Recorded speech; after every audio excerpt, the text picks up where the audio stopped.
আচ্ছা, ধন্যবাদ। আমরা দ্বিতীয় সেশনে আমরা দেখবো এখন সরকারি চাকরি সংশোধন অধ্যাদেশ 2025। এটি হলো 1857, সরি 2018 সালের আইন, এবং এই 57 নং আইন। তো আমরা এই সংক্ষিপ্ত শিরোনাম এগুলো প্রথম দিক থেকে প্রথম ভাগে এবং প্রথম অধ্যায়ে আমরা দেখে আসছি, এগুলো আলোচনা কিছু নাই। এখানে যেটা আমরা দেখবো, শুরুতে আপনারা দেখবেন যে এই আইন, এই যে শুরুতে যে একের যে একের 2, 3, 4 এগুলা এগুলা এগুলো রিডিং এগুলো করে আপনার সময় নষ্ট করার দরকার নেই। এদের দরকার নেই। আমরা সরাসরি যেটা বলছি 2 আমরা যে সংজ্ঞাগুলো পড়বো, সংজ্ঞাগুলো সেটা এখানে আপনারা দেখবেন। প্রথমে রয়েছে প্রত্যেকটা আইনেই এই যে উপযুক্ত কর্তৃপক্ষ বা যে কনসার্ন অথরিটি, এই কনসার্ন অথরিটি আমরা বলি না যে উপযুক্ত যথাযথ কর্তৃপক্ষ বা উপযুক্ত কর্তৃপক্ষ। আমরা তো এই যে পুলিশ আইনের আমরা পড়ছি না, তো এই ধারায় যে উপযুক্ত কর্তৃপক্ষ, কর্তৃপক্ষ কি করতে হবে? ঊর্ধ্বতন কর্তৃপক্ষকে আমার বৈধ আদেশ জানাতে হবে, সংবাদ জানাতে হবে।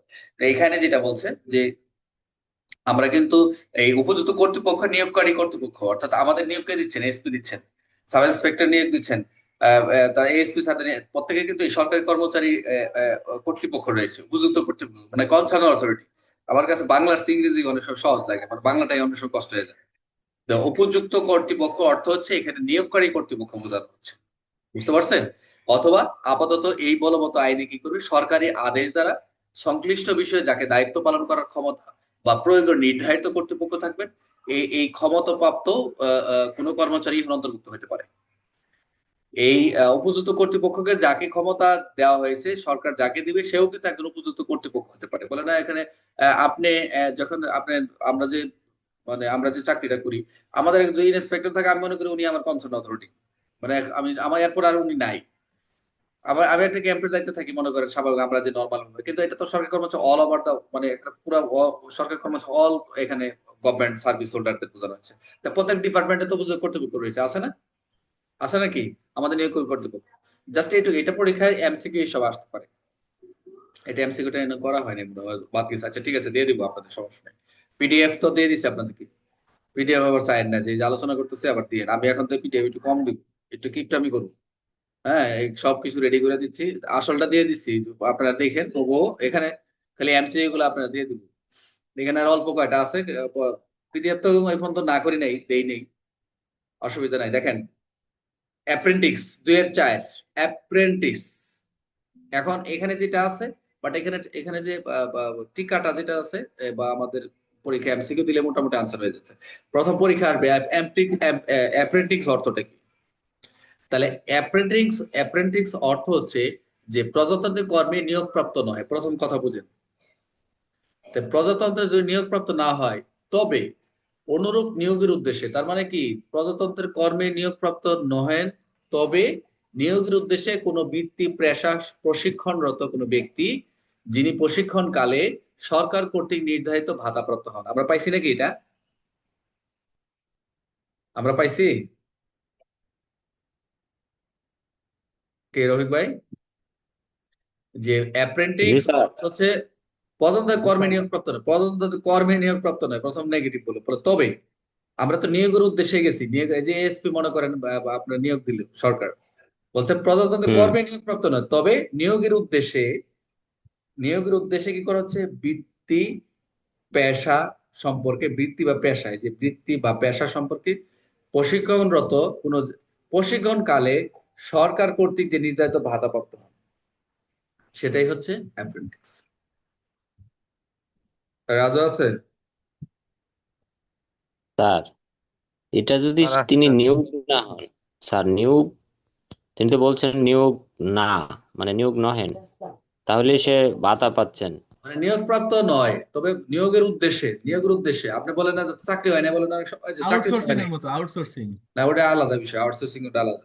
আউটসোর্সিং এর একটু আসেন। আউটসোর্সিং আছে, এখানে আউটসোর্সিং এখানে আছে, আছে, কিন্তু আউটসোর্সিং এ ওটা আছে, এখানে এখানেও আছে আউটসোর্সিং, কথা আলাদা আছে আলাদা ভাবে। মানে ওরকম না, মানে আপনি আপনি তো নিয়োগের উদ্দেশ্যে যাচ্ছেন, আপনি আমার প্রশিক্ষণ করে আজকাল ও, আমরা বেতন ভাতা পাচ্ছেন, বুঝতে পারছেন? আসেন, এর একটু খটকা আছে, আসেন একটু খটকাটা পরে ক্লিয়ার করবো, একটু নিচে থেকে আসে। আচ্ছা, এখন যদি প্রশ্ন আছে অ্যাপ্রেন্টিস বলতে কি বোঝায়, যে প্রজাতন্ত্রের কর্মে নিয়োগপ্রাপ্ত নন, তবে নিয়োগ এই সংজ্ঞাটা যদি আসে জাস্ট এইটুকু মুখস্থ করবেন। ওখানে দেখবেন একটু কঠিন লাগতেছে, এখানে লিখবেন যে প্রজাতন্ত্রের কর্মে নিয়োগপ্রাপ্ত নন, তবে নিয়োগের উদ্দেশ্যে কোনো বৃত্তি বা ব্যবসা সম্পর্কে প্রশিক্ষণরত ব্যক্তি যিনি প্রশিক্ষণকালে সরকার সরকার নির্ধারিত ভাতাপ্রাপ্ত হন, সেটা হচ্ছে কি এখানে দেখেন সবই লেখছে কিন্তু নিয়োগপ্রাপ্ত ব্যক্তি, নিয়োগ কর্মে নিয়োগ কর্মকর্তা, চুক্তি ব্যক্তি নিয়োগ এগুলো একটা হবে না, জাস্ট এই কিছু কিছু লাইন আছে এগুলো আমাদের পড়তে হবে। এটা মুখস্থ করবেন রিটেনের জন্য না, এটা জাস্ট একটা এমসিকিউ আসবে, একটা ঘুরাই দিবে, ভুল করবেন, এটা আপনার রিটেনের প্রশ্ন আসবে না। বুঝতে পারছেন? এইটা আবার রিটেন হতে সিনিয়র স্যারদের আসে, এসবি স্যারদের পরীক্ষা দেয় না, ওই যে স্যাররা এডিশনাল স্কুল হয় তাদের তাদের আসে স্যারদের, তাদের আমার একটা বই আছে, তাদের স্যারদের পরীক্ষা আসে, প্যাশন লিয়ান এগুলো কি, এগুলো আলোচনা করে, একটু ব্যাখ্যা করুন, এগুলো লেখে। বুঝতে পারছেন? আচ্ছা, এটা হচ্ছে আমাদের 2-4 অ্যাপ্রেন্টিক্স। এটা এক ধরনের স্কলারশিপ। আচ্ছা আসেন, একদম স্কলারশিপ, এটা একটা বিষয়। এখন আসেন 2-7। আচ্ছা আরেকটা দেখি, এটা আমরা একটু এমনি নিয়ে 2-6 প্রজাতন্ত্রের কর্ম বিভাগ। এই যে আমরা যে চাকরি করি, যে প্রজাতন্ত্র গণতন্ত্র বাংলাদেশ সরকার, এই তো লেখা থাকে সবার উপরে ছিলে, তাই না? তা প্রজাতন্ত্রের কর্ম বিভাগ অর্থটা কি? আমরা যে কোনো কর্মে অন্তর্ভুক্ত হচ্ছি, কোনো কর্ম বিভাগ, সার্ভিস, ক্যাডার, সরকার কর্তৃক। কর্ম বিভাগটা হচ্ছে আমি যে আপনি ইউনিটে জয়েন করতেছেন, কর্ম বিভাগ, সার্ভিস, আমার যে সার্ভিস, ক্যাডার বা সরকার কর্তৃক যে কোনো স্বতন্ত্র ইউনিট হইতে পারে, যে কোনো ইউনিট হইতে পারে। এটা এটা আসবে না পরীক্ষা দরকার নেই। আর কমিশন অর্থ বাংলাদেশ সরকার কমিশন, এই যে বিসিএস যেটা কমিশন, বোঝাচ্ছে না যে কমিশনটা কি? কমিশন অর্থ হচ্ছে বাংলাদেশ সরকারি কর্ম কমিশন। আচ্ছা, প্যাশন, এই আইনটা তো সকলের জন্য, এই আইনটা তো সরকারি কর্মচারীদের জন্য, বুঝলেন? এই জন্য সকালই পড়তে হয় এখানে, আপনি আর কি উপযুক্ত কর্তৃপক্ষ। প্রেশনটা কি? আস্তে, প্রেশনটা কি? যে প্রেশন অর্থ কোন সরকারি কর্মচারীকে তার নিজস্ব, আই রিপিট, প্রেশন অর্থ কোন সরকারি কর্মচারী তার নিজস্ব অথবা নিয়মিতভাবে নিয়োগ কর্ম, এই যে আমরা যেটা আমাদের প্যাশন, কোন সরকারি কর্মচারী তার নিজস্ব অথবা নিয়মিত নিয়োগ কর্ম, পদ বা কর্ম বিভাগ, এই যে আমরা যে উপরে দিলাম কর্ম বিভাগ, আমাদের ভিন্নতর কোনো কর্ম বা পদ বা কর্ম অস্থায়ীভাবে প্রেরণ। এই যে আপনারা পেশনে যেটা যান আর কি, এক জায়গা থেকে আর যে কর্ম বিভাগ থেকে কি করে আসেন, অস্থায়ীভাবে নিজস্ব নিয়মিত পদ থেকেই আপনি অন্য জায়গায় কি করতেছেন, আপনি কাজ করতেছেন, পেশনে পাঠাচ্ছেন। যে ইউনিটে আছেন ওখান থেকে আপনি যদি মনে করেন আমি ঢাকা রেঞ্জে আছি, ঢাকা রেঞ্জে মনে করেন টাঙ্গাইল পড়লো, টাঙ্গাইল না গেলে আমি ঢাকা রেঞ্জে টাঙ্গাইল থেকে আমি ট্রেনিং সেন্টারে ওখানে পেশনে গেলাম, মনে করেন আসবা এক ট্রেনিং সেন্টার পেশন থাকলাম, আমি ওখানে চাকরি করতেছি পেশন। বুঝতে পারছেন বিষয়টা? তো এখন সরকারি আমি যদি সরাসরি আমার ট্রেনিং সেন্টার পোস্টিং করে পুলিশ হেডকোয়ার্টার থেকে, তো আমার ওখানে যে ভাতাটা আছে সেই ভাতাটা নাও পেতে পারি সরাসরি। কিন্তু আমি যদি ওখানে পেশন থেকে যাই, এই যে জেলা রেঞ্জ থেকে রিপোর্ট করার পর জেলায় বলে, তাই তো, যে ওখান থেকে যাই, তাহলে আমার কিন্তু একটা আমাদের ভাতা আছে, তাই না? আছে না? একটা বিল টিল পাই। তবে এই যে প্রেরণ অস্থায়ীভাবে সেখানে যে প্রেরণ করলো, এটাকে কি বলা হয়? কোন কর্ম বা পদ থেকে সেই অস্থায়ীভাবে প্রেরণ করাকে বলা হচ্ছে কি? পেশন। তাহলে অস্থায়ী প্রেরণটাই মনে রাখবেন, পেশন, এটা তো সবাই পারে। তাহলে পেশন অর্থ কি? কোন সরকারি কর্মচারীকে নিজস্ব বা নিয়মিত পদ্ধতি, নিজস্ব, এই যে নিজস্ব বা নিয়মিত পদ হতে ভিন্ন কোনো পদে অস্থায়ীভাবে কি করবে, প্রেরণ করবে, সেটাই হচ্ছে পেশন। আচ্ছা, বেতন টেতন আমরা পাই, এগুলা দরকার নেই, আমরা কিভাবে বেতন পাই এটার পরীক্ষা আসে না, এটা দরকার নেই। কারণ দিয়ে রাখছে আর কি, বেতনটা কি আর কি, বেতন আমরা কি স্যালারিটা পাই, কিভাবে পাই, মাসিক পাই, প্রতি মাসে ওভারসিজ, বিশেষ বেতন, ব্যক্তিগত বেতন, সরকার কর্তৃক যেটা দেয় শ্রেণীভুক্ত। আচ্ছা, আবার কেউ আবার অফিসিয়েটিং ভাবে কোনো ভাবে যেটা পায়, এই যে অফিসে যায়, যদি আবার কারোর কাছে টাকা পয়সা নেই, এটা আবার বেতন নাকি? অফিসে যাওয়ার পরে যেটা কারোর কাছে টাকা টাকা নেই, এটা আমার, যে ক্লাসটা রেকর্ড হয়ে গেছে, সরি, এটা টু টেক সামথিং ফিশিং আর কি। তো ওইটা তো আসলে ওইটা তো বেতনের অন্তর্ভুক্ত না, এটা আইনত অবৈধ, অন্যায়, এটা কখনোই করা যাবে না। আমরা ইনশাল্লাহ এ থেকে অবশ্যই বেরিয়ে আসবো, বেরিয়ে আসছি ইনশাল্লাহ। আর আমরা চেষ্টা করবো এই ধরনের কাজ থেকে বিরত থাকবো। আর যারা এই ধরনের কাজ আগায় দেয়, আমরা তো কারোর কাছে যাই না, মানুষ যদি দেয়, ইচ্ছা করে যদি দেয়, ওরা আগে অ্যারেস্ট করবে, যে এটা ঠিক না। আচ্ছা, তারপরে কি, এরপরে যাই, লিয়েন, খুব ইম্পর্টেন্ট একটা বিষয়, এখন এটা বেশ লাগবে যে অ্যাপ্রেন্টিক্স, অ্যাপ্রেন্টিক্স, প্যাশন আর লিয়েন শব্দগুলা কি? আচ্ছা, লিয়েন বলতে কি বোঝানো হয়েছে এখানে, যেটা হচ্ছে 2012,